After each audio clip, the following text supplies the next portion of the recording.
Yeah, yeah, yeah, hey. Yeah, yeah, yeah, hey. Yeah, yeah, yeah, hey. Ito, parang Yeah. nasaya mo. Anong nakasaya mo? Basta, meron akong surprise sa inyo ngayong araw. Ha? Ha? Pakikita ko sa inyo.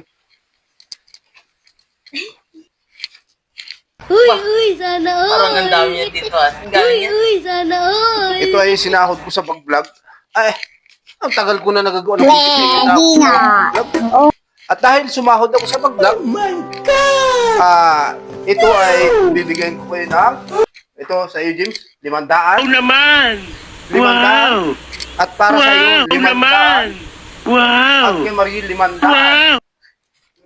Sa sunod, pag sumahod ako sa pag-vlog, bibigyan ko din kayo ng tigli 500. Ah, A few moments later.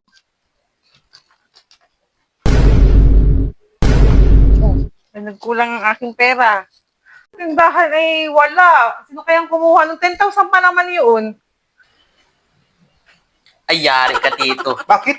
Ikaw pala ang kumuha ng pira sa tindahan ni Tita.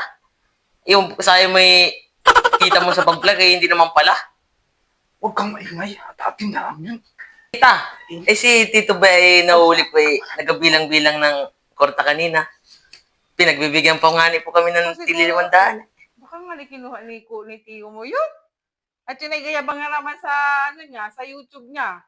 Mag-vlog na naman na nagsahod-sahod, hindi naman sumahod. Nasaan kaya yun? Hours later. Nasa kaya si Tito niyo Archie? Nasa kanya yata. Nandyan pala. Napakabilang-bilang yung pera.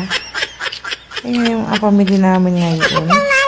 Talaga lang. Napamaypay pa. Akin na. Kita yung malaki. Kita yung mamimili.